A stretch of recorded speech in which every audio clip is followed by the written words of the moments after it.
I'm going to help you create and submit a Google Shopping data feed for a larger inventory of a few hundred products or more. If you've got a smaller inventory, click here to be taken to that video. Alright, so first you'll need to add your products to a TXT file and then set up your data feed. That's how you get your product info on Google, where searching shoppers can find it. There are many ways to upload your data feed. Filling out a tab-delimited text file is your easiest option if you're just getting started. To download a sample data feed from the Help Center, click on the link on the left side of your screen. Download the file and open it in Excel. In the sample file, delete the product examples so you can enter your own. Give each product its own row and fill product info into each column. Make sure your column headers are correct or they'll get rejected. Certain attributes like your product's title, description, landing page link, image link, price, and availability are required, so add them. Those titles and description that you're writing will be the text in your ad, so make sure they're easy to read and understand. Make sure your pricing and availability matches what you have in your site. Most products should have a unique product identifier, like an ISBN for a book or a UPC code for shoes. And if you're selling certain kinds of products like video games, apparel, or electronics, you'll be required to enter a few more product details. Same thing goes if you're selling outside the US. You can learn about these additional requirements by clicking on the Help Center article on screen.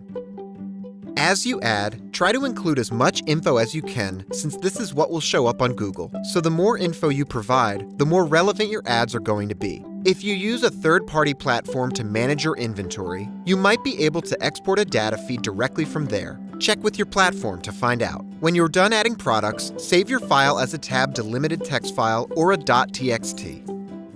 Okay, now it's time to set up your data feed.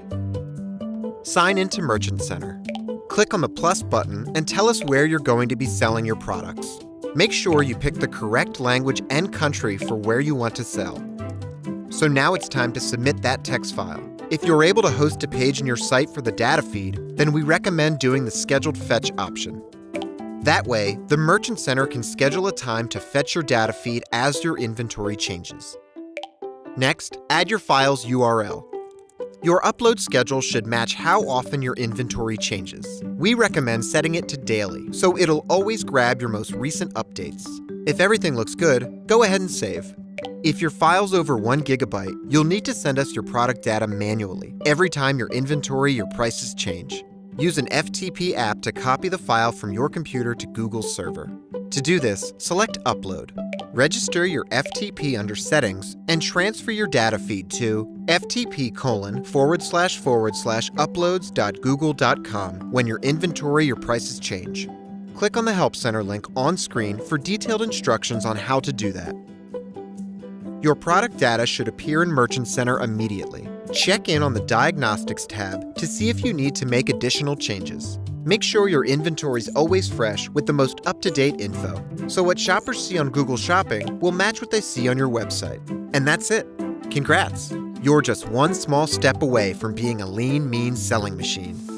Now that you've made your first data feed and your products are connected to Google, there's only one small step left. Watch our next video to create your first shopping campaign.